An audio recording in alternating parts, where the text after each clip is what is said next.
Welcome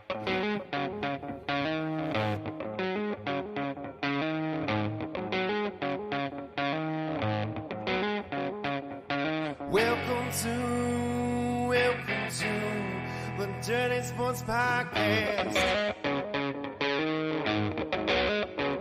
I said welcome to the Dirty Sports Podcast with Andy, Ruther, and Joe Praino. Welcome to the Dirty Sports Podcast. Welcome to the Dirty Sports Podcast. I'm your host, Andy Ruther, coming to you live from Cincinnati, Ohio, with my co-host from Los Angeles, California, Joey No Chill Praino. Hello, Andy. Doing some fussling around over there, Mr. Praino. Yeah, just getting everything set up before we dove into it. Is that even a word? Did I just make up fussling? Fussling. Every day I'm fussling. Every day I'm fussling. Fussling. That's what babies do. They fussle. They don't fuss. They fussle. If you say so. Fussle. I don't have a baby. Fussle. Hustle. Fussle. Did I just create a Dr. Seuss book? Maybe. The whole book right there. You're welcome, guys. Welcome. Monday, June 5th. We are we're in that part of the year, in that part of the sports year. We got NBA finals, middle of baseball, football's coming up. Hockey, Stanley Cup final. Hockey. What, game 2 tonight? I think so, and I hope you put some money because Ryan said Florida. And what did I say? You said Vegas. Solely because Ryan said Florida. But listen, it's one game. It's a home game in Vegas. I know that because Vegas was jumping for the Golden Knights. Do they do the flags in the car? You're not getting out much. Well, I'm certainly not driving around much. I did not see. I was in a couple Ubers though while I was there. Did not see a lot of flags. That's like an LA thing. Yeah. Right? Like I don't know many cities who do the flags. Well, you survived Vegas again. I did. Barely. Last night, 2 hours of sleep because I had to, I don't know, for some reason. Usually literally the only time I have trouble falling asleep is when I have to get up super early for something. And last night had to get up super early. Had to be at the airport by like 5:30 this morning, so I get on a 6:30 flight. So I get back here at 7:30, so I can get home, unpack, do some laundry, and get on the Dirty Sports Podcast. Did you have 2 hours of sleep? My hair is 2 hours of sleep in Vegas hair right now. No, you should have kept it. It was even more jacked up before we went on. You've got the almost like 80s movie star don't care look. Yeah. Like Patrick Dempsey or some shit. Yeah. Remember, you know what I was thinking about the other day? When they made that movie where they said extra anchovies and he would go fuck somebody's wife. Yeah. That was great. Like, what the hell was that movie? Loverboy? Oh yeah. Is that called Loverboy? Right? Like, so that was definitely his name in it. Was that the name of the movie? I think so. Could be. Was it? So like the premise is he was Delivery McDreamy. It's called Loverboy, yeah. 1989. Yeah, so the premise is this is according to IMDb. Randy is still unfocused after 2 years in college. His dad will no longer pay tuition, and Randy gets a job delivering pizzas. Several cute cougars pay him $200 for pizza delivery, and in quotes, services rendered. Yeah. And then he's like seeing a chick, right?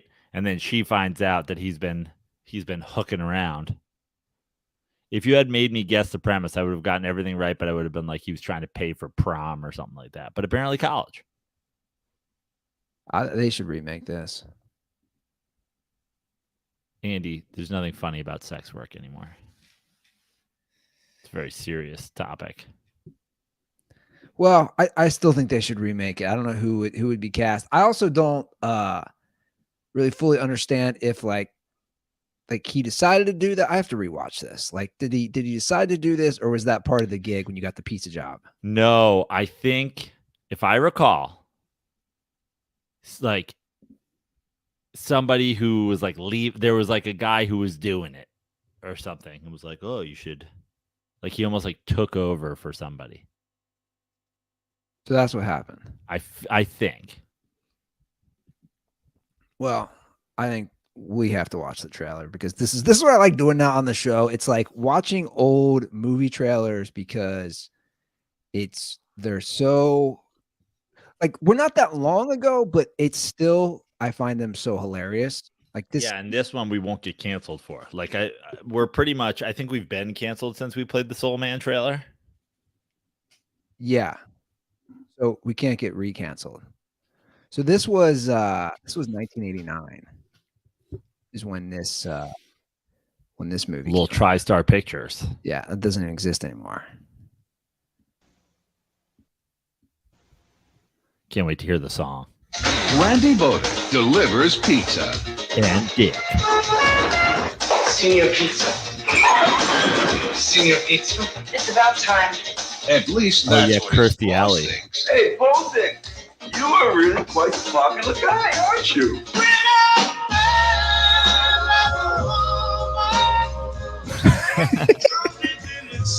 Carrie Fisher's in this too, remember? Yeah. My lip is clogged in the zip. I don't believe. Wait, oh. His parents don't know what to think. He never brings girls home to me. Nobody's going to find out. Yeah, he never even talks about it. Oh, so his parents think he's gay. She just insisted, and then Kyoko was like, But his Kyoko. customers know Coco. what they've ordered. fantasy. Beautiful women. That's Keiko. actually pay Yeah, $200 that's a piece to sleep with them. Take your clothes off. Oh, you look wonderful. I kind of expected a sort of wham, bam, thank you, ma'am. You don't like that at all. Patrick Dempsey, Kate Jackson, Carrie Fisher, Barbara Carrera, Kirstie Alley, Loverboy. His customers always come first. You're worth every penny. Wow. Loverboy, now available on video cassette. That's amazing. His customers always come first.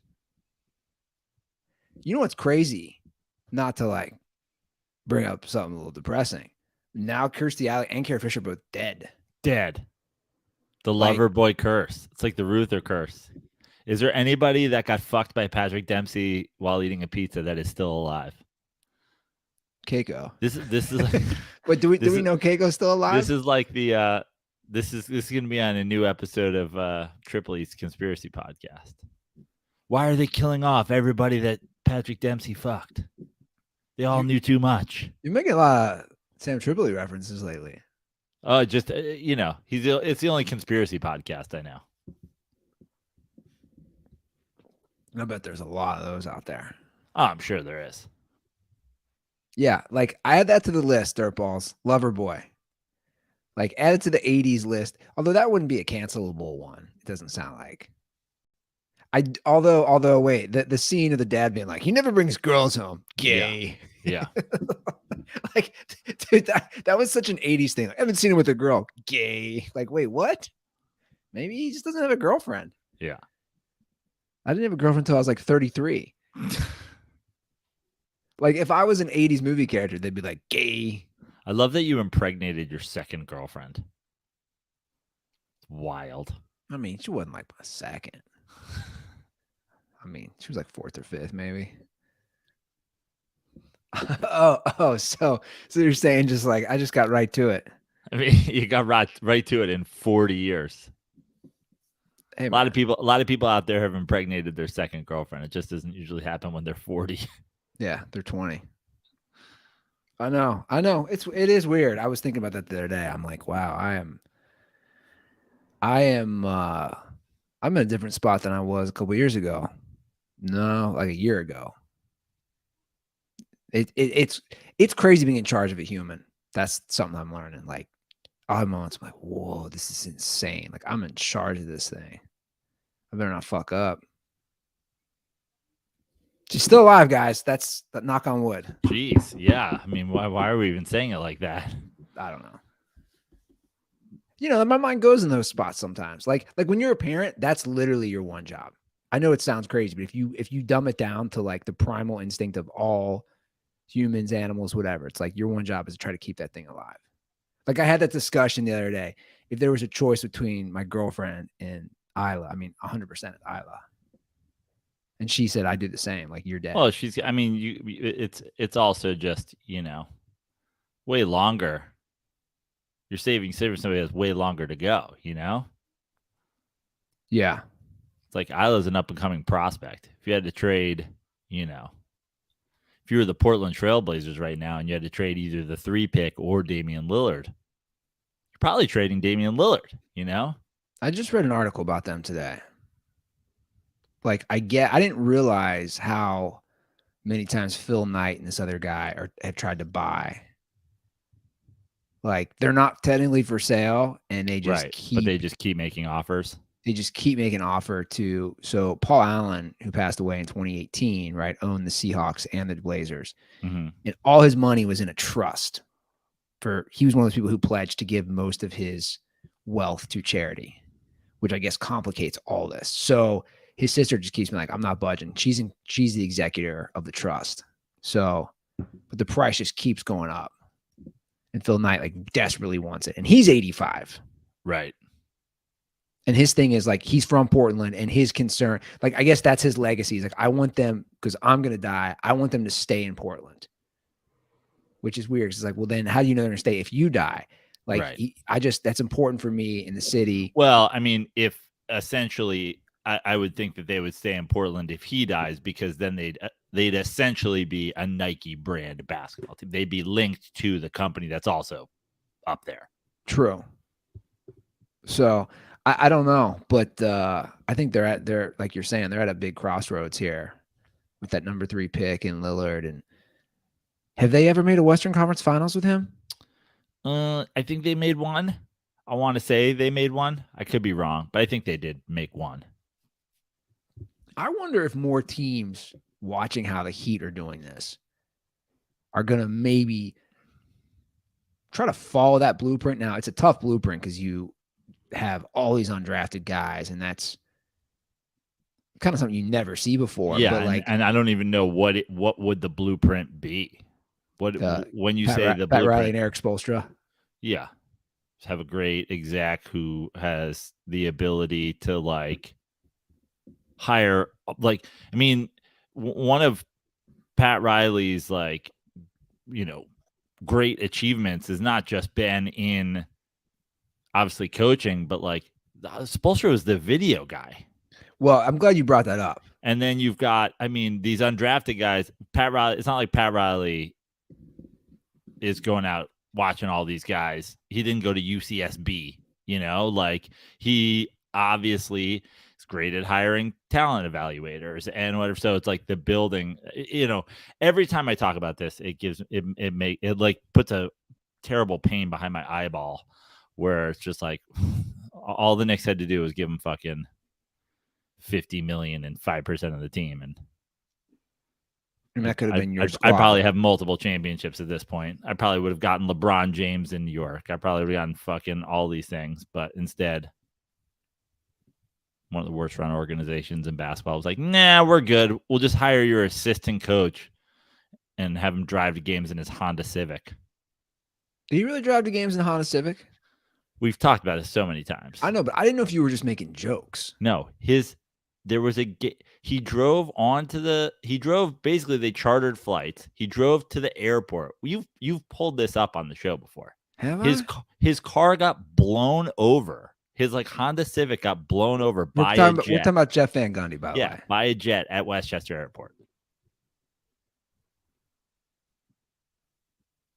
Dude, they are such boomers now on those broadcasts. Yeah, I know. All they want to do is bitch about the flagrant fouls. Like, that's where Mark Jackson and Van Gundy, that's all they want to talk about. They got to update that crew. I used to like them, but they've just gotten too boomer-esque for me. Jeff Van Gundy's 1995 Honda Civic was totally demolished. Jet blast blows Van Gundy's car away. An accident involving the New York Knicks jet damaged 4 cars at Westchester Airport. Team's Boeing 737 returning from Miami after an 87-81 playoff loss to the Heat was taxiing to stop about 3 a.m. when the jet blast from its engine blew Jeff Van Gundy's car into 3 other cars. The irony. The Honda Civic went airborne, rolling over the top of other cars. That he was coming from Miami. The Riley's other squad. vehicles, a Mercedes-Benz, which belonged to Allen Houston, another one to one of the Knicks' top assistants. None of them were occupied at the time. All the cars would have been fine had a head coach for one of the most valuable franchises in all of sports not been driving a super light 1995 Honda Accord. Civic. I mean, a Civic's smaller. Yeah, Civic's below the Accord. Yeah.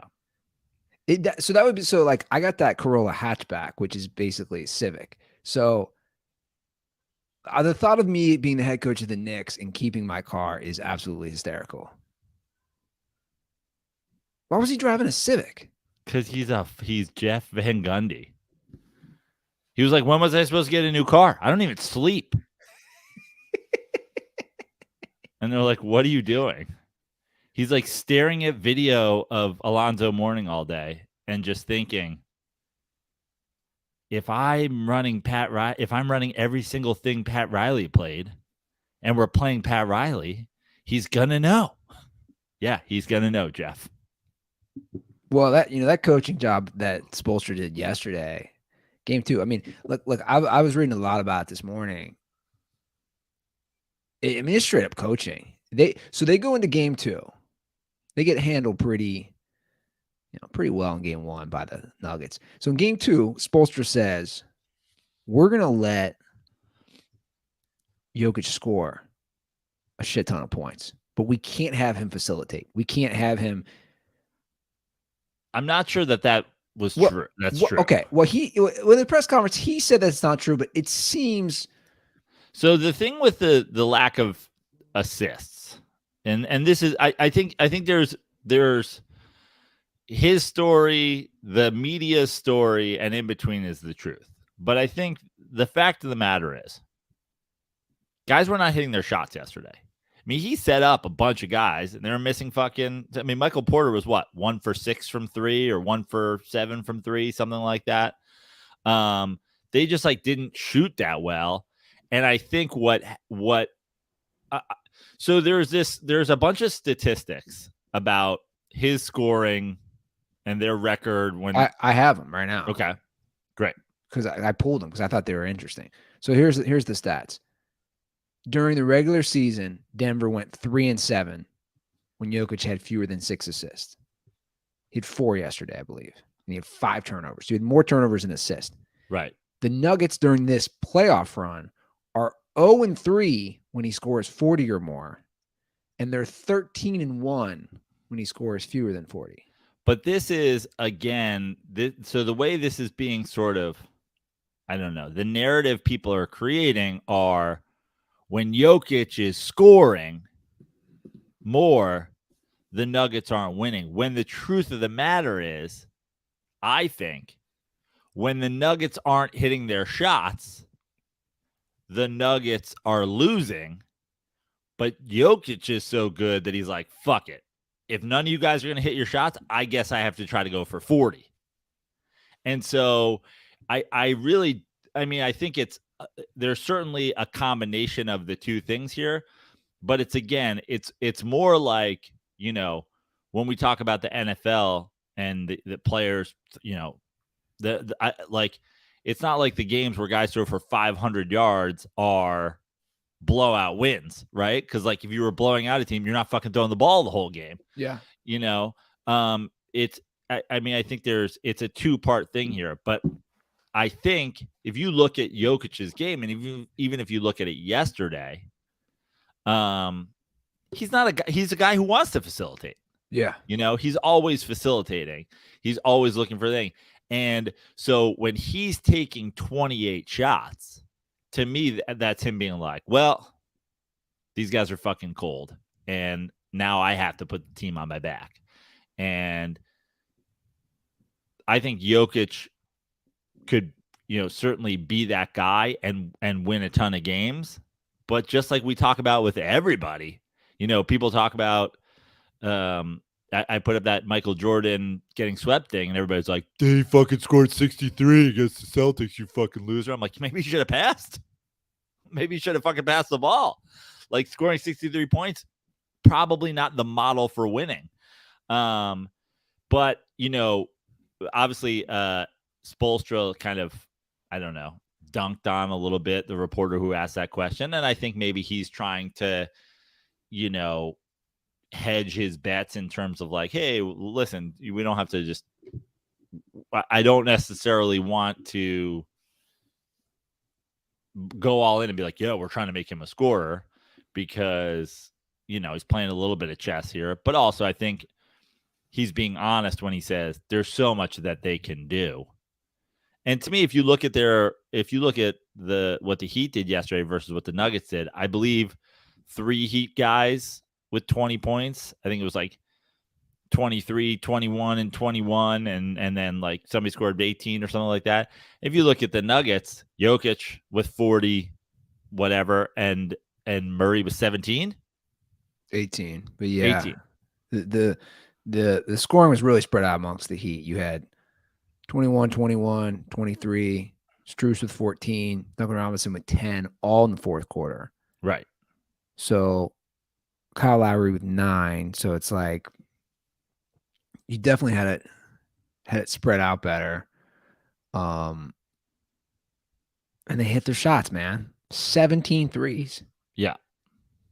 And there was a point yesterday, first of all, I bet the Nuggets yesterday. I bet the over. The Heat come out, they go up 10 or 12 or whatever it is early. Huge Nuggets run. And I was just like, that's it. And they go up 15. Game over, series over, bet locked, like the whole thing. And that's where I think you got to give credit to Spoelstra. I mean, their fourth quarter scoring, I think they scored 36 in the fourth on the road in Denver. Now, Denver's not the world's greatest defensive team, but and obviously you've got shots going down, but they hadn't lost a game at home the whole time to go. Yeah, to go into the fourth quarter and have that turnaround. That's on, toughness, coaching, all those things that we talk about. Well, also, like, if you saw, correct me if I'm wrong, Butler didn't start the fourth quarter. Right. You had Duncan Robinson in there. Like, you had some coaching changes. I mean, he goes from Kevin Love not playing a minute to starting. Yeah. Over Caleb Martin. Like, you definitely had some strategic moves by Spoelstra. You got a series, man. You got a series right now. And I'll tell you what, I was shocked that they won. But now that it's 1-1, everything changes because you have the next 2 in Miami. And I foresee a split personally.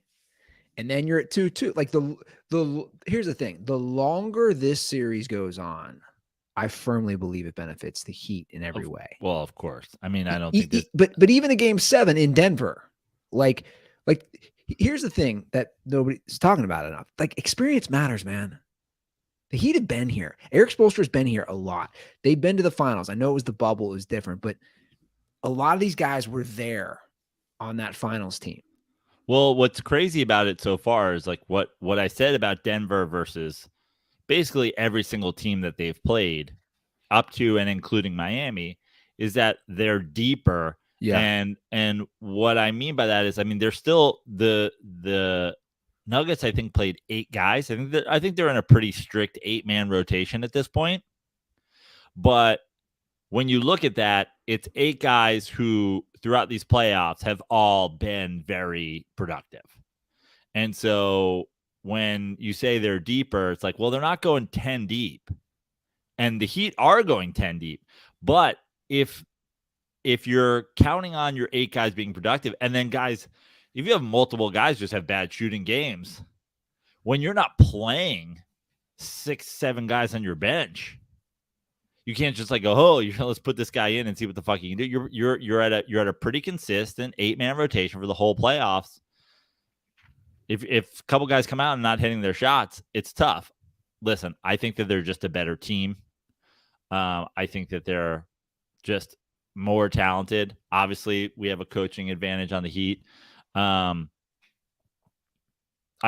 think if it is a split in Miami, that Denver still wins this series.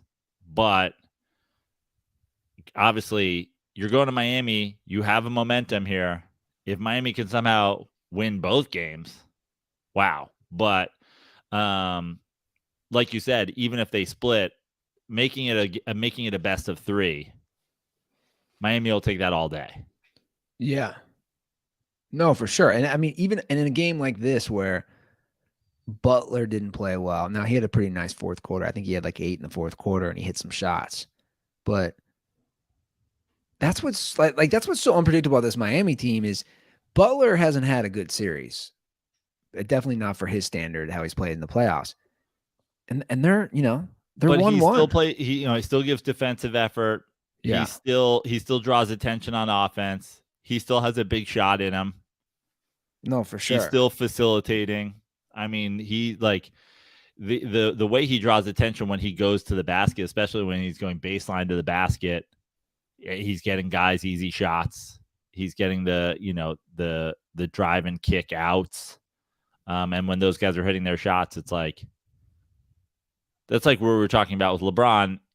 Obviously they got swept versus this team, but like even though he's not being the guy who's doing all the scoring, it's like the Heat have a better chance to win in a series against a team that is top to bottom more talented than they are, with all the Heat guys getting great looks and hitting their shots, than they are Jimmy Butler taking over. Like you turn this into, but Butler's been amazing in these playoffs, but you turn this into a Butler versus Jokic one-on-one game, you're going to lose.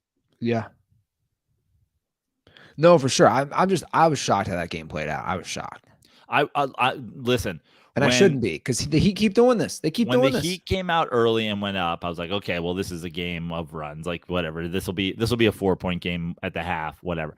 When the Nuggets went up 15, I was literally like, I was burying the Heat's season.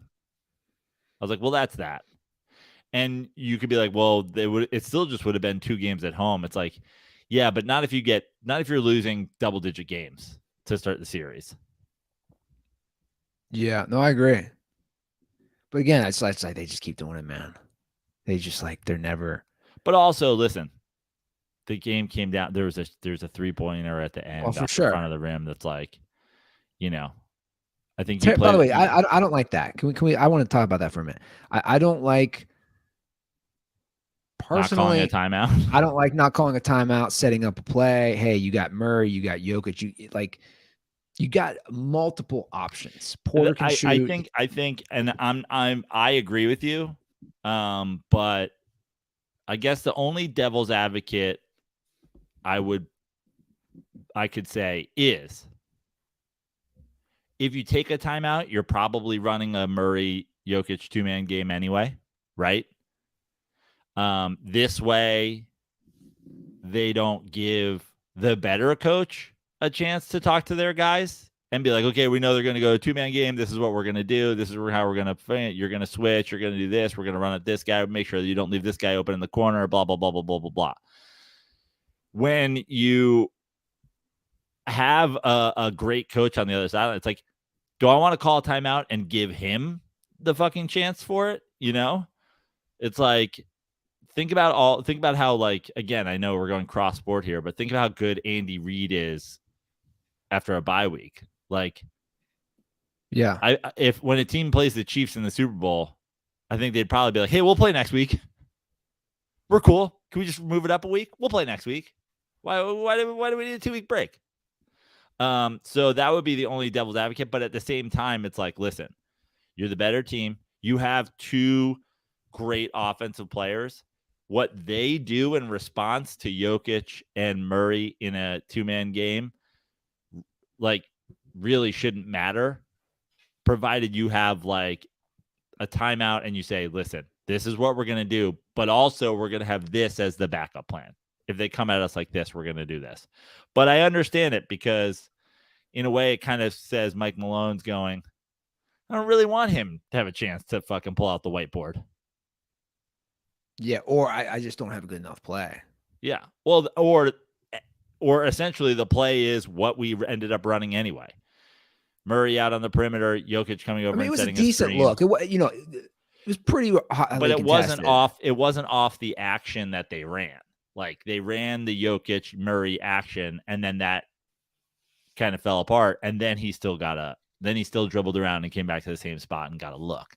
You kind of want it to be off of the pick and roll, pick and pop, pick and whatever action, one way or the other. Yeah. You have a 6'11", 280-pound guy or whatever he is there setting a pick. Like, are you going to get a better look than right off of that? It's fascinating watching Jokic's game because I just you don't even know how to define it. And they said this during the broadcast. He has such a soft touch that you're just like, man, these balls, they just go in. Yeah. Like when he took that one coast to coast, dribbling with his left hand, and then he banked it in. You just can't stop him. He's like a machine. Yeah. He's just dribbling down the court. It's crazy. I don't know. There's no comparison for him that I've ever seen in the NBA ever. I don't even know who I would bring up. And I don't know if you probably weren't listening, but Mark Jackson was like, he's already a top 10 all-time center. And I started thinking like, okay, well, yeah. But then I'm starting thinking like, there's no center. Like, I don't know what center you compare him to in the history. Well, there really isn't one. Honestly, crazily enough, he's got like Tim Duncan's ball skills. A injury-free Bill Walton is probably your closest comp. Obviously not the outside shooter that Jokic is, but really there isn't an outside shooter of center status. But handling the ball? But yeah, but I'm saying being a facilitator, being a guy who's a great passer. Like that's where he really, to me, that's where he's up. It's like, because comparing him to guys from before, it's really like, yeah, like there's not like, oh, who else has 25-foot range or 27-foot range like with regularity? It's like, I guess Embiid. Well, yeah, okay, modern NBA centers, but if you're talking about top 10 centers of all time, like guys who have range and touch around the basket and whatever, like ball handling skills, like who really did? Like, I mean, who are we really talking about? So really, like if you're comparing his skill set to anybody, it's like, okay, what guys could get it done in the post, had at least mid-range, jump shot ability, and could pass. Shaq was an underrated passer. Oh yeah, and also underrated dribbling the ball. Yeah, Shaq almost never took a jump shot. You're right. I mean, he was. I just think some of those. Like you couldn't have like it's not like Shaq was coming out to the wing and setting a pick. No, that's what I'm saying. Like if you wanted to kind of describe Jokic's game, there's just no one to there's just no one to compare him to. I don't know. So I just pulled up prize picks for the next game. I'm gonna pull this on the screen. I know you like to do the combo of assist, points, and rebounds, right? I do. So the next game, also probably like, show me what we got. So the next game, we got 50.5, which is pretty high for Jokic. It is, but I mean, if we go 20, 15, and 10, right? You're at, what's that, 45? Yeah. I still like over more than. And I like more than on Murray too, because I think I like Murray more than points. 37.5. Jimmy Butler, 38.5. Jimmy Butler's fucking press picture. Unbelievable. It's amazing. I don't. The Bam one is an interesting one. 32.5. Yeah. Because if he goes 21, 22, 10, and just a few assists, you're right at that. Dirtballs, download Prize Picks today and play daily fantasy sports with us. Make sure you use promo code DIRTY when you sign up. Once again, all first-time users that deposit and use promo code DIRTY will receive a 100% instant deposit match up to $100. So if you deposit $100, Prize Picks will give you $100. And it's not just give me full point. Just give me points. I know every time you usually give me points, I go, give me points, rebounds, assists. Now I'm going, give me points. Yeah, give me the more than on Jamal Murray. I think you got to have a big Jamal Murray game next game, right? It's 25.5. I'm gonna go the more than. I like more than Bam 18.5. Yeah, these are actually some decent ones. I go maybe I go a less than on Aaron Gordon. Yeah, I like that. And a quick reminder, it's not just NBA, guys. Major League Baseball, NHL, all these other sports, which, to be honest, I have no clue what these are. Oh, what is this? I don't know. There's a gun. What is KBO? Korean baseball. You can play a little Korean baseball on Prize Picks. Yeah. I like it. They have a sport called LOL. Is that laugh out loud? I don't know what that is. Is that those guys look like gamers, don't they? Yeah. Oh, the guy's name is Chippies. That's got to be. Look, it's kills. Yeah. You can play gamers on Prize Picks.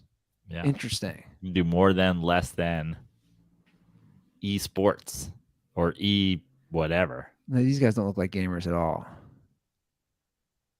The gamers are strong within the Asian community. These guys are representing. Anyway, who knew, Joe? Who knew that you could do that? Who knew? The people who play Prize Picks knew. And I know we have gamers. We have some gamers. I haven't played a video. I haven't played. I was just talking about this. I haven't played a video game in forever, but I was like, do I pull the trigger and get a PS5 soon? Because my nephew's now at the point where it's like, he's on the East Coast and I'm out here. He's old enough where it's like, you can you're kind of like hanging with him now. He loves sports games. It's like, do I get a PS5 just so I can like headset play my nephew and like Madden? Would you talk trash? Oh yeah, right. Absolutely. You talk a lot of trash. I know. I always forget like where gaming is now, where you just can play each other. Like I'm still so stuck in the old ways. I mean, look, it's a good family bonding thing, especially talk shit. I mean, I used to play video games all the time. I probably haven't consistently played a video game. Like I probably haven't had a video game system since like 2004 or something like that. Like we're talking about almost 20 years ago, 2006 maybe. So you could Twitch that too, so people could see. Yeah, that's true. They watch you just beating on your nephew, or vice versa. He's probably better than you. Oh, probably. Yeah, and if he's not, he will be soon. So you said you had a conversation with your brother and your nephew. Oh, this is great. Yeah, thank you for bringing that up. And I'm interested to hear what you say to this, and I'm interested to hear what kind of feedback maybe we get on the social media platforms to this question. So I get a call yesterday from my brother. He's in the car with my nephew. And they asked me, they were having the discussion, and they wanted my take. If you had an NFL team and you could take 3 guys on offense, any players in the league, and 3 guys on defense, who are the 6 players you would take? No salary cap issues, no at like just 1 year, what, like just right now, 6 guys to win. Who do you take? And I was shocked at how similar our answers were. And I think I'll be, I wouldn't be surprised if you have very similar answers. And I guess I wouldn't be surprised if the majority of people have similar answers, but of course, it's the internet. So somebody's going to be like, Lamar Jackson. You're gonna Well, be like, okay. You figure 22 guys are on the field. You can only take 6. Yeah. That's why I would think there would be a lot of different answers. Well, but like, again, we ended up in a similar thing. Do you want me to give you our choices before you give us yours? Yeah, I'm curious. Okay. So I said, the first thing I said was Mahomes. Of course. And then I said Kelsey, because I was like, listen, I'm probably going quarterback, wide receiver, tight end. Like I'm not going to take a running back. And like, this is interesting. And am I really spending like one of my 3 offensive players on a lineman? So I went Mahomes, Kelsey, Justin Jefferson on offense. Wow. It is funny that we both are thinking some of the similar guys. On defense, my thinking was I'm going to take a guy at every level. So I said, and I said it to my brother, I go, is it too early to take Sauce? And he was like, we both have Sauce. And I was like, okay. So I took Sauce Gardner. I took Bosa. Dude, this is amazing how similar. And then I was like, okay, linebacker. And before I was hemming and hawing about it. And then my nephew was like, come on, Micah Parsons. And I was like, yep, that's probably it.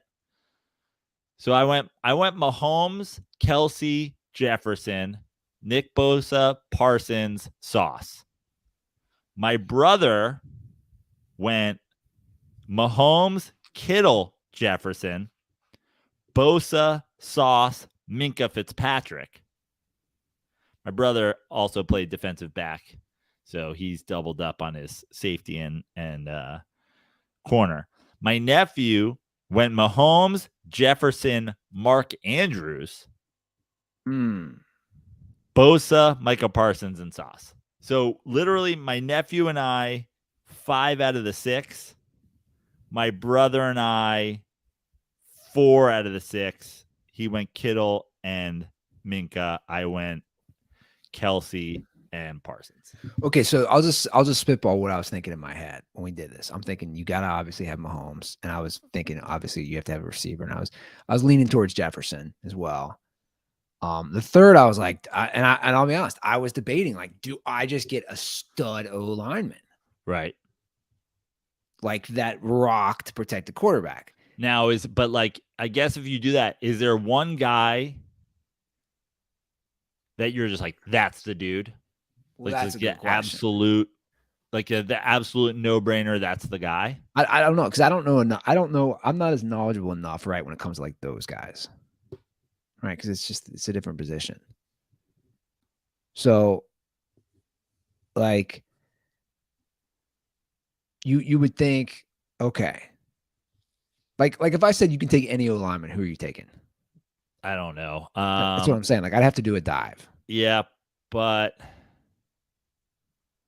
and then that's the kind of thing is like, do you take a guy who's already like, do you take a guy who's been like young and dominant already? Do you take a guy like, because there's guys like, I mean, if you think about it, we're a couple years like, obviously you would take a tackle, right? You're not going to take a center, or you're a guard, but we're a couple years removed from, why am I the dude that was on that's on the Colts from Notre Dame, the guard, whose name I'm totally blanking on. I'm blanking on him too. I know you're talking about. We're a couple years removed from being like, he is the best offensive lineman in football, like top to bottom, but like Quentin Nelson. Right, Quentin Nelson. But he has not been that. He wasn't that last year. No. So Trent Williams? That's the thing. But like, Trent Williams is like pretty old at this point. Like, I mean, obviously still an all-pro.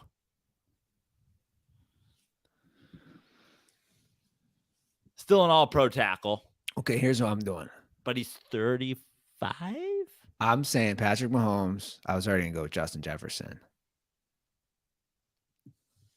I was not thinking tight end. I would have thought another wide receiver. So in my head, I was thinking Devontae Adams, because he's bigger, right?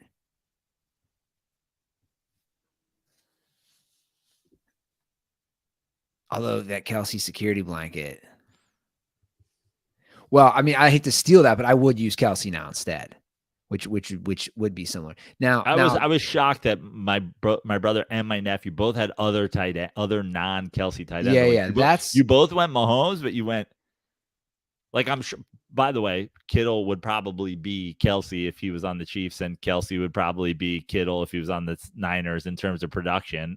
It's not like there's anything wrong with that, but it's like, I mean, if we're keeping this in some sort of realistic thing, it's like they have a fucking relationship. So I was thinking the same way. So I was thinking in my head defensively, I need some sort of either edge rusher, stud defensive lineman, linebacker, and DB. Right? That's kind of I said one at every level. I could have also been convinced to go interior lineman. So I'm going to go rusher. Aaron Donald. I'm going to go Aaron Donald. Okay. Because I think he's that in my, and hopefully, and I know he missed some games last year, but like I still think he's like Rex games. Like you have to double team this guy, which then opens up other guys, which then would open up linebacker Micah Parsons. So there's certainly a model here where so like my Giants teams were dominant defensively in those playoff runs with essentially no linebackers, like no real linebackers, because they're like, we're going to get at the quarterback and we're going to lock down your receivers, and the linebackers are just kind of indifferent. There is a model here where you either go interior lineman and edge rusher, or two edge rushers, and then you go a corner, or there's a model here like my brother did where you kind of go Seattle style, Legion of Boom style. You're like, I'm going to get a corner and I'm going to get a defensive back, like a safety in a corner, and then I'll go defensive lineman, and I don't have to fuck with linebackers at all. But Micah Parsons is an edge rusher. Yeah, but also, he also does he does more than that. No, sure. I know he does, but I'm saying he's lined up there a lot. It's where he's getting his sacks. It's where he's just blowing up the quarterback. So I'm gonna go Aaron Donald, Micah Parsons, and then I had to have a DB. Now I was looking, I was thinking either Sauce Gardner or Patrick Surtain. Now I obviously am from Cincinnati, so I got to watch him play a lot in college. Like go to some games, see him on TV. He's pretty fucking good, man. Like that was a home run. Like that was one of the rare home run picks by the Jets. Yeah. Where they draft him. Well, becoming less and less rare for them, certainly. But yeah. So I'll just say Sauce, little hometown bias. So it is way more similar than I thought. I was also thinking Bosa as well, because I wanted that, that type of guy. But yeah, it's crazy. It's crazy that many people would go along with those. Now, if I didn't take Mahomes, I take Burrow. And then if I go Burrow, then I switch it up and I go Chase. Yeah. It's kind of the Kelsey Mahomes model. Totally. I definitely would not take a running back. I agree. I'd take a O lineman over a running back, to be honest. Same. So, but like you said, that is tougher to pick because you're like, who's the best? Age is weird. I just don't know enough about linemen. And it's like, I think, between the four of us picks in the same realm, but I'd be interested. Put this on social media. I wouldn't be surprised. Somebody's like, Jalen Hurts, Christian McCaffrey. And you're like, okay, guys. Oh, yeah, social media will come up with some wild things, dude. Yeah. People weren't nuts on there. But four of us across the board, Mahomes. Yeah, well, I'm not going to hesitate in that because now four of us across the board, Sauce Gardner of all people. But you know what else? You know who else also with the O lineman situation? I think when you have Mahomes, then you might not need that guy. You might not need what guy? The Offensive O-lineman. lineman. Because he's so good in the pocket and he's so mobile and he improvises so well. But also, we've seen Mahomes not need an elite receiver. True. Yeah. I know. But if I was taking 6, that's where I'd go. Like I was just having a discussion about the Chiefs the other day, and somebody was like, "Oh no, man! Like this is," and I was that guy last year. Like they're going to take a step back. Like now I'm the guy who says until they take a step back, you can't bet against them and take a step back. Oh, you just don't want to be on their list for next year.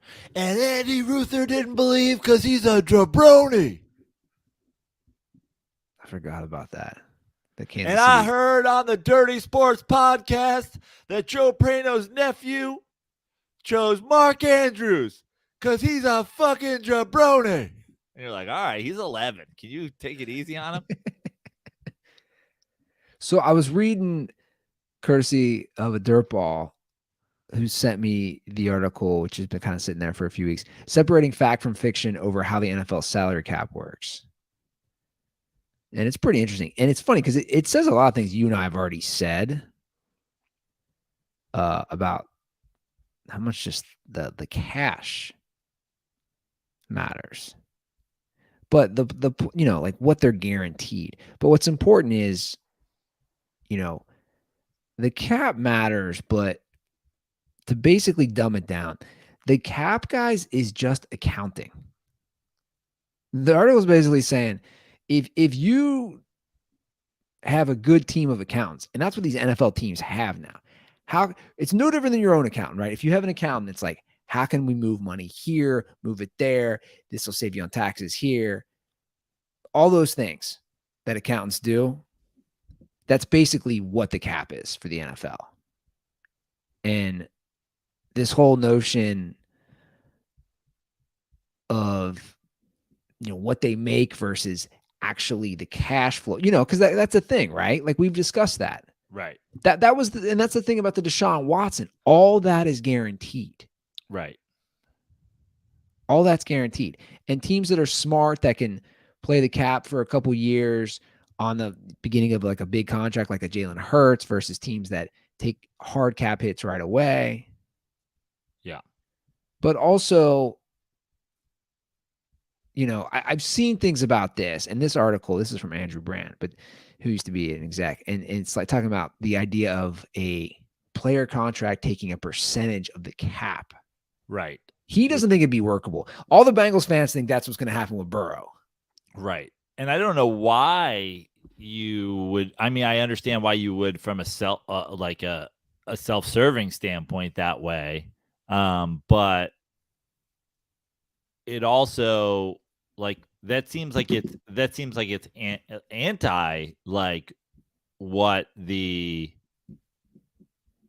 strategy of, hey, we get you locked into this, and then 5 years from now you're still on that deal, but the cap's gone up, and it's like that seems like it would hinder that process of doing the fun accounting of front loading it, back loading it, whatever.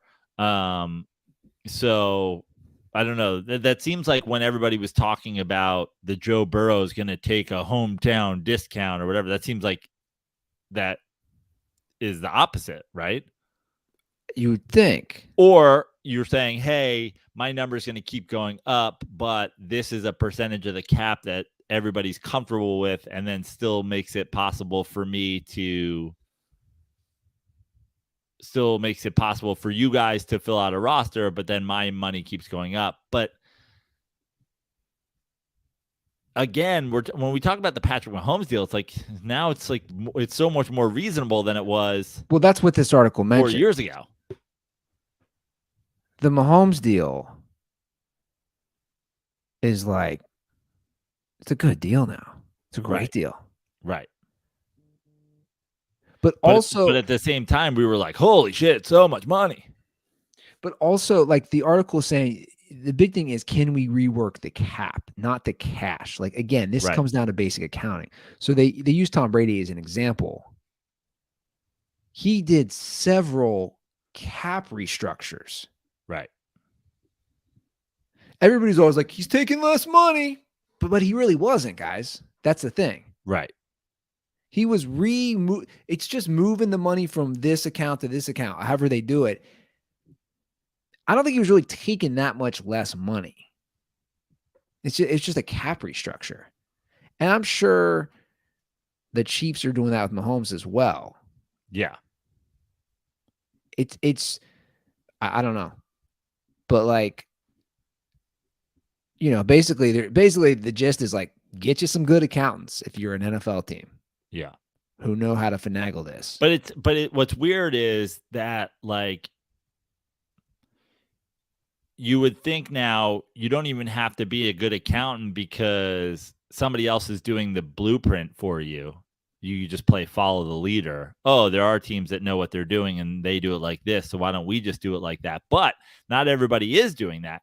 The other thing is, and what I don't know, and maybe this article goes into it, or maybe there just straight up isn't, is like, is there any part of the NFL salary cap rules that like make it harder to do this, where you can't just kick the can down the road? Like, I still, again, we talked about the Jalen Hurts deal and how the next couple years they were just in the Super Bowl. It's cap friendly.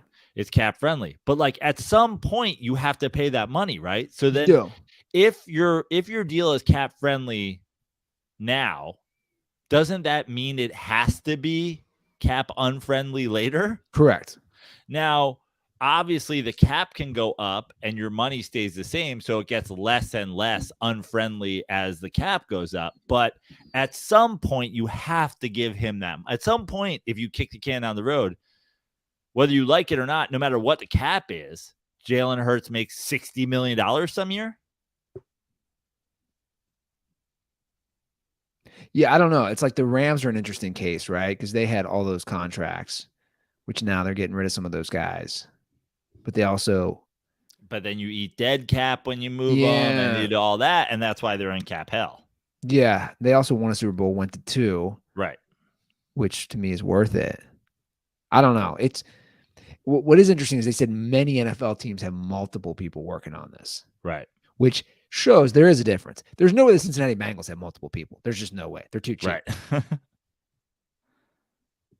But it feels like 5 years ago having multiple people working on it would make sense. And now it's like, hey, if you just have an accounting degree, shouldn't you be able to look at what the fucking Patriots do and then just be like, oh, we're just gonna do that? Or look at what the Eagles do and just say, hey, we're going to do that. You'd think. Or even remember, that was the joke when the Rams were signing all those guys. Everybody's like, how can they afford this? That's when we were joking. The salary cap isn't real. Hey, we're going to give big deals to Stafford, Jalen Ramsey, Aaron Donald. The list just goes on. They just kept throwing money at people. Right. Until they won a Super Bowl. There are certain teams I'd love to know who's running the money in Detroit. Like, that's one. The Bengals. Well, clearly the Browns didn't know what they were doing. That is still just absolutely insane. The Browns accountant is the supervising producer from Oprah's old show. And you get a bonus, and you get a bonus. You get guaranteed money, and you get guaranteed money. Yeah, seriously. It's just crazy that they did that they went that much over. Like, I like Jalen Hurts. Deshaun Watson's just got to be like, man, I just like talk about fleecing a team. And you know what's crazy? This is basically a make or break year for him already. He missed a full season. He came back last year, rusty as shit those last few games. I don't put too much into that, but we'll see. Right. Personally. But but also that Browns team seemed like they were like a quarterback away. They're trending up.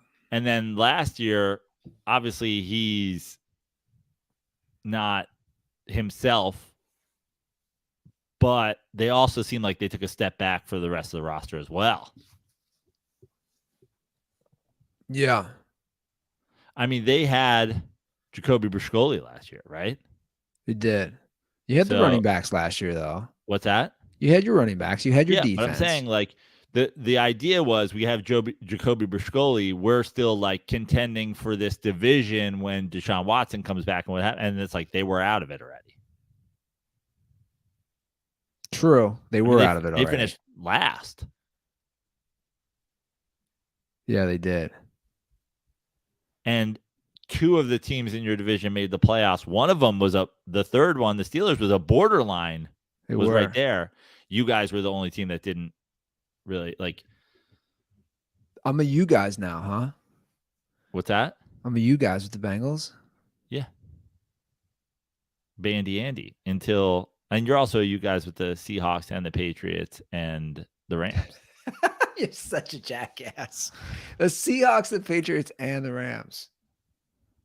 I wonder who's going to show up to those Rams games now. I mean, that town's bandwagon. You got to be winning in LA, man. They're not going to just show up. I have to mention the text Tug sent us real quick, which had me laughing. And this is an all-time name. Jizzle James commits to Cincinnati. He's a 4-star guard. He's Edgerrin James' son. Yep. Jizzle James. Is Edgerrin James from Ohio? Oh, he's from Florida, man. From Miami, I think. Well, I mean, I know he went to the U, obviously, but like, how does he end up? Why are they in Cincinnati? He's born. I don't know. His kid was born in Orlando. Okay. Jizzle. Like Cincinnati's like a halfway decent basketball school. Yeah, for sure. I guess maybe Miami is like significantly better at this point. Like maybe he could get on at Miami. I mean, he's Edgerrin James Jr., but he goes by Jizzle. Right. What did you say in the text? I said if their play-by-play guy isn't already sitting on just like it bullet in the chamber for the first time he dunks on somebody, he got jizzed on.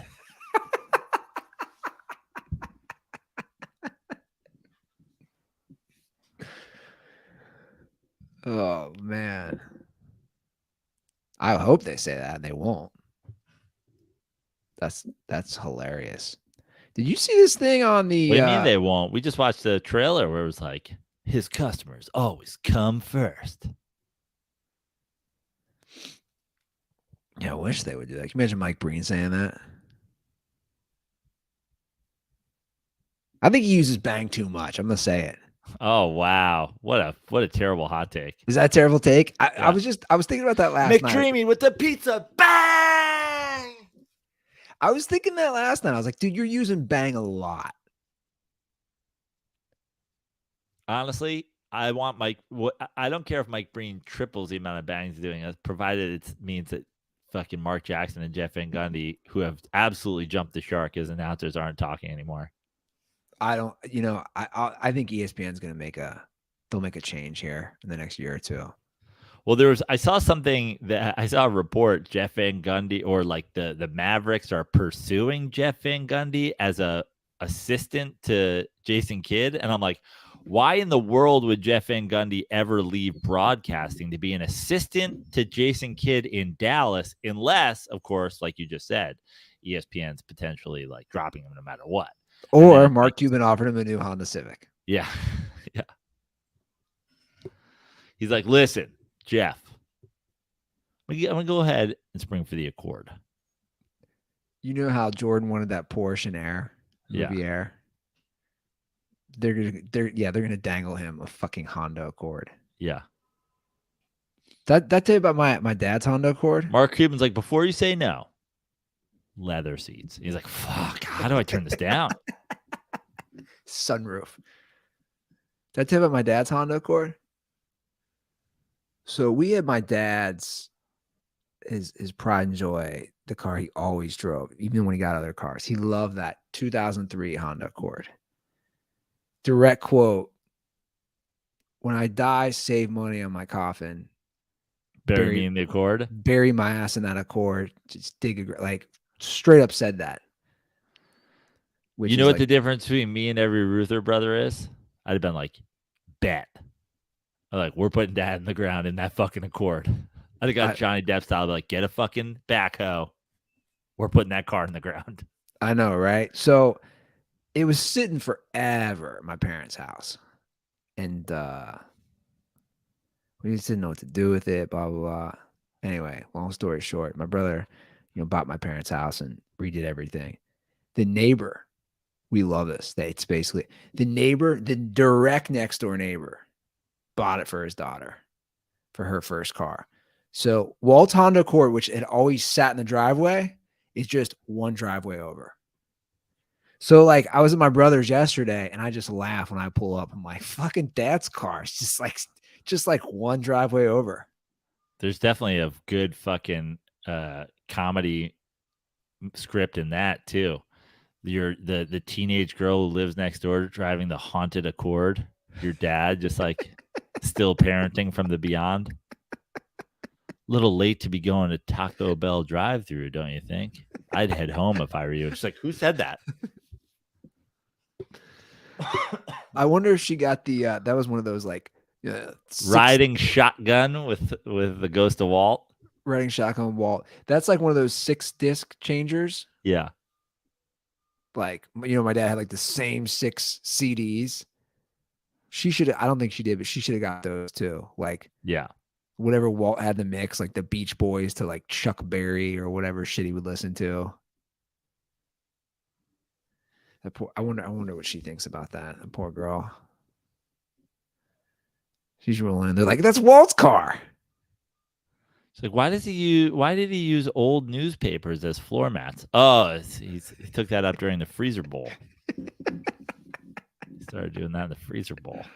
I was telling my brother today, I said, dude, the amount of times that Dad told me this, not just where Collinsworth's house was, the amount of times Dad told the story. Dude, I've been to Cincinnati 3 times in my life. Your dad told me 8 times where Collinsworth lived. No, but this is Collinsworth one as well. The amount of times my dad told me there was a skyline by where he used to bowl. The amount of times he told me the story. We were bowling, in the bowling league, and we'd always go to Skyline. And one night, a bunch of the Bengals players showed up, and Collinsworth was one of them, and blah blah. And we had some drinks in us, and we were all joking with them. We should challenge you guys to bowling, and we thought we were going to play the Bengals in a round of bowling. And I'm thinking like he told me this story so many times, but I also think the Bengals. There was no way in hell the Bengals were just going to play you random like 5 dudes in like a bowling round.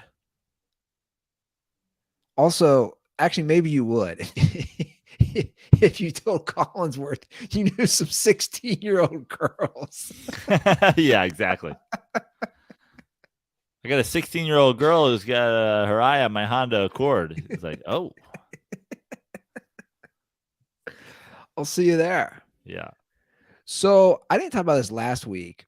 I think it's pretty interesting what's happening with the Major League Baseball Diamond Bally's thing and the team. Have you followed this at all? Well, I know it's going under, and there's a couple teams that are going to essentially be like networkless. Is that correct? Yeah. So, like Bally's is here for like the Reds. Like a lot of teams have it. So basically, Diamond, who owns Bally's, was granted a grace period on some of these teams, like the Padres, to pay because they were owed them money. Right. I believe they filed for Chapter 11 bankruptcy, and when they didn't meet the grace period to pay, they lost the rights. So Major League Baseball has taken over the rights for the Padres. Okay. So like they're controlling the broadcast and right. But now is that just completely through like streaming at this point, or can you like watch the Padres game if you're local somewhere? You can watch it if you're local. Okay. So Diamond, again, which owns Bally's, owns the right to 14 teams. But here's where it gets complicated. 6 teams have their own equity stake in Diamond, I believe. Okay. Which is the Reds, Cardinals, Angels, Marlins, Royals.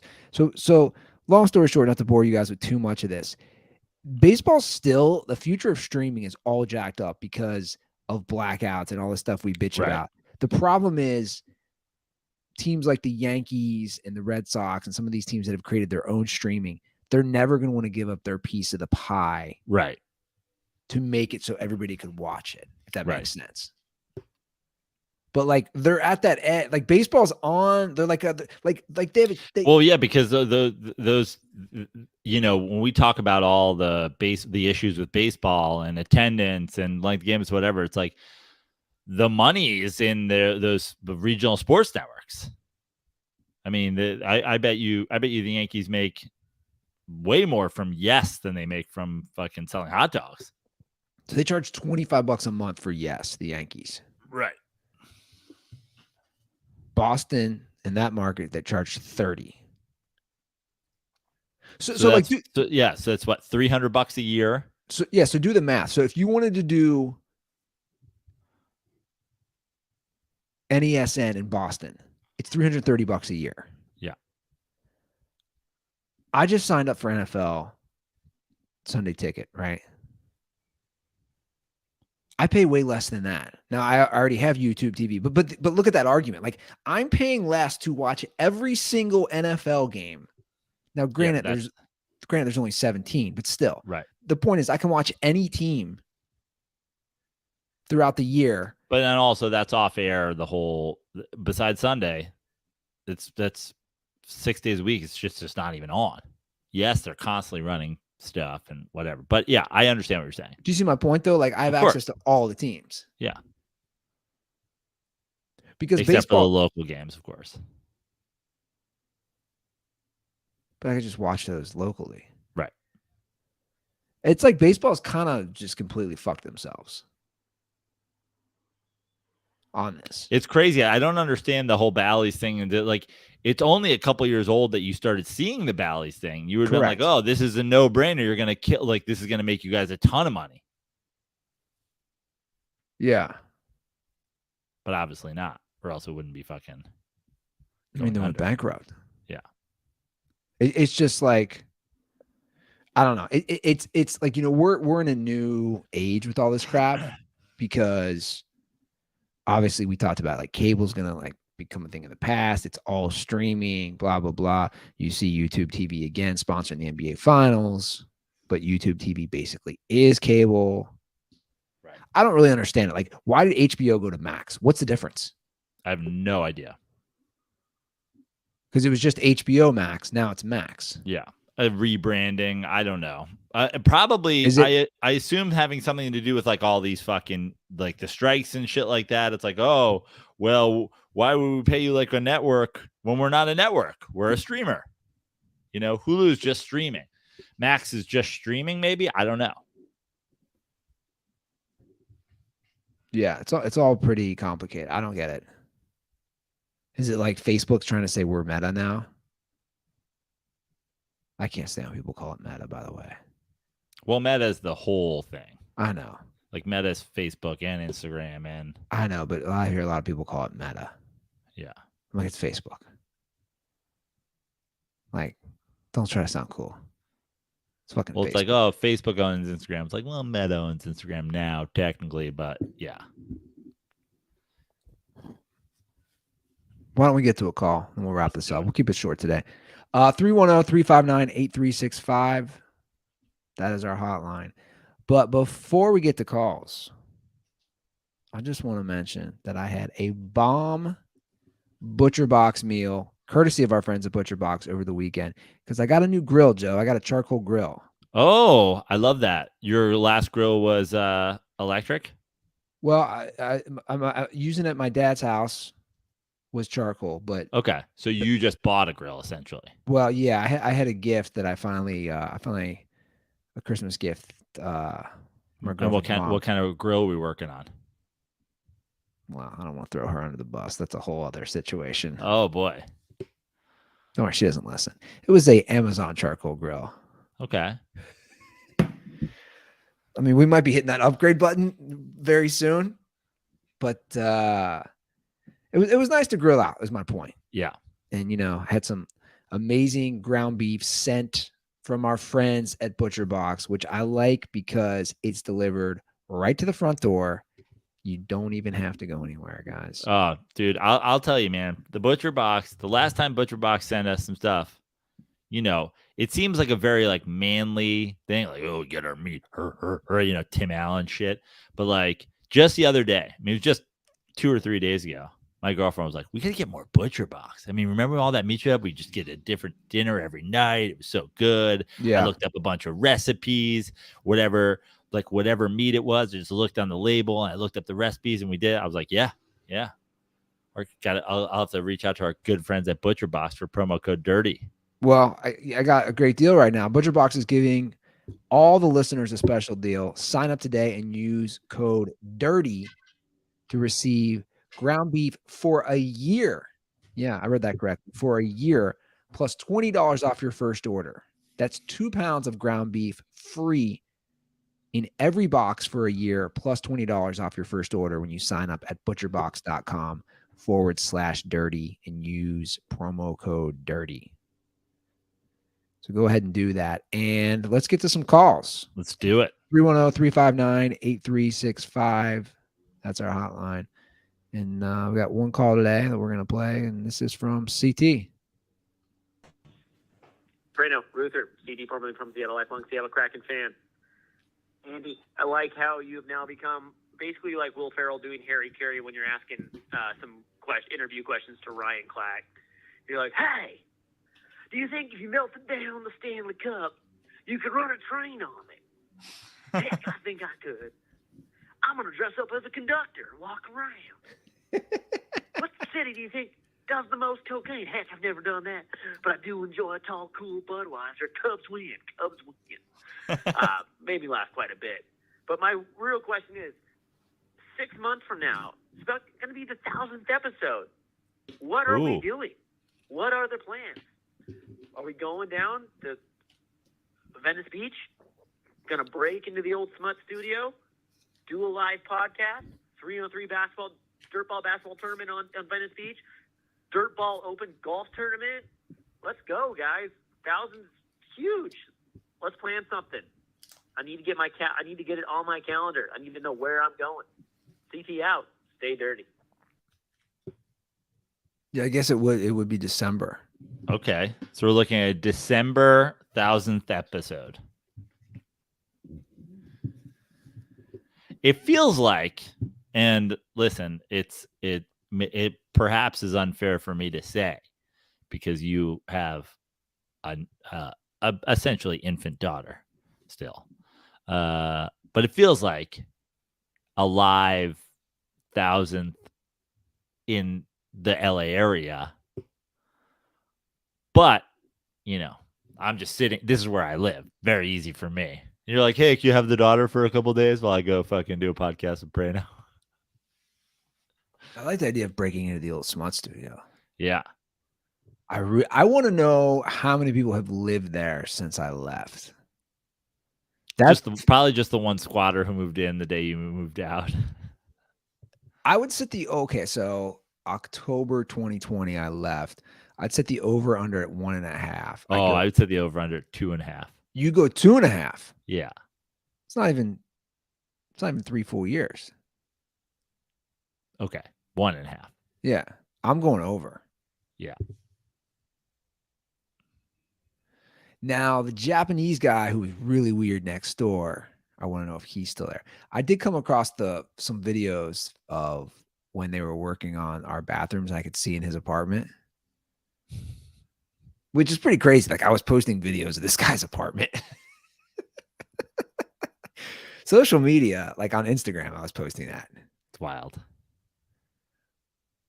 I mean, I don't know, CT. Like, I hadn't really thought about it until now, I guess.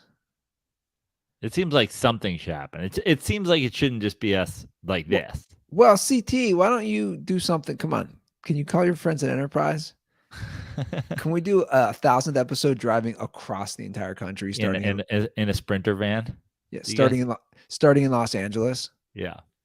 We're gonna Eddie If famously did a 24-hour podcast. No, we're doing a cross-country Eddie podcast. If famously did the 24-hour podcast to pay for the bingo bus that he barely used, but a 24-hour podcast on a bus, taking Eddie If's 2 ideas and merging them together.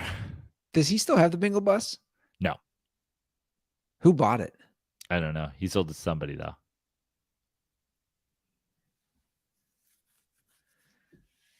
I just remember chugging 3/4 of a bottle of Fireball and doing cocaine to help Eddie pay for that thing. And then Is that the worst investment ever? it's up there. It's up there. Well, What I think the worst investment ever are the people who gave money to Eddie. was that like 60 grand? Yeah. The worst investment ever was my time on the 24-hour podcast. That was the worst investment ever. That was almost I love Eddie though. That was almost like 10 years ago. I wouldn't say that was like 2014. Yeah. I don't know. I mean, we got to think about it. We find remember we did that live podcast in the basement of the townhouse?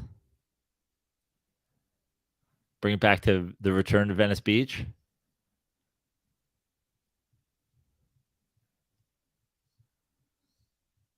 Yeah, I don't hate it.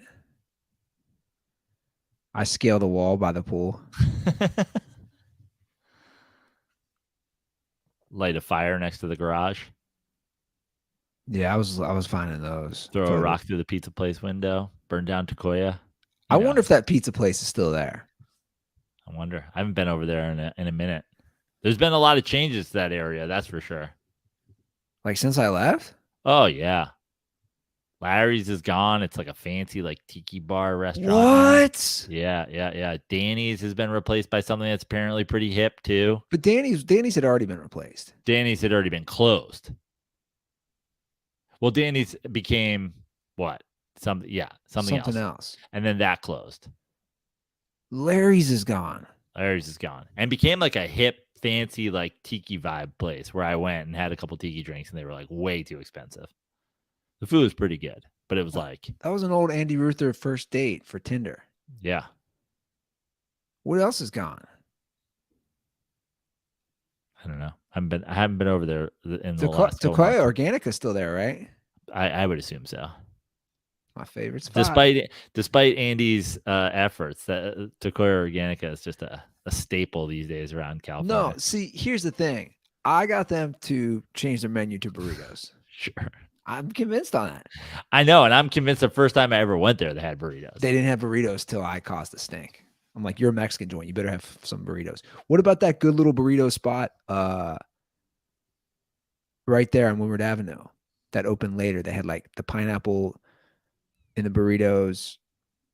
On Windward Avenue. It's real small, right when you cross the street, directly across from the coffee shop. Oh, yeah. On the corner. I don't know. I know your place. I know the place you're talking about. But they're real good. They're really good. Yeah. Like local spot. Crazy. It was like Crazy Somethings or something, right? Yeah. God, what was that coffee shop? Have I lost my mind? Oh yeah, you mean the one on the corner? Yeah, what's that called? I mean, we lived there this long. Something corner, right? Windward Corner? No. Did we live there that long? I know. And I went in that place so many times to get a sandwich, a little something cafe, Windward Cafe, Cottage Cafe. Was it Cottage? No, but it's something like that. Windward Cafe. All right, people are like, this is boring. Anyway, let us know some ideas. I mean, we got to plan it out. 6 months, that's enough time. Yeah. 310-359-8365. That's the hotline. Andy, that's 6 months out. We have some time to plan. Do you know what is way closer than that and you really don't have a lot of time left to plan for? Come to see me in Stamford, Connecticut on Wednesday. Oh, wow. That's New York 2 Comedy days. Club, Stamford. It's just 2 days away now. And with the time difference in New York, I mean, we're coming up on I bet we're about 50 plus 50 and change hours away from me headlining the brand new New York Comedy Club, Stamford, Connecticut. Tickets still available. Come out. Great friends, comedy friends, Pete Sestaro, Mark Gerber on the show. If you guys came to the Joe Praino Takes the Stand taping, all the same performers except for my co-host here, who will be in Cincinnati. That's right. But come out doing that show. Have a bunch of other shows in and around New York City for the rest of my trip. I'll be there 10 days, but that will be the one where I'm doing an hour. So if you're thinking about coming to a show while I'm on the East Coast, that's the one to start. I understand it's a Wednesday and it's tough, but if you can make it, make it. And then if not, keep your eye on my calendar for other shows. I'm at Joe Praino on all social media. And thanks to everybody who submitted a question, comment, thought to my Substack. We put up a mailbag type podcast that's available on all your podcast platforms. Joe Praino podcast. Cool. All right, guys. Follow us, the Dirty Sports. And enjoy the week. We'll be back on Thursday. And as always, stay dirty.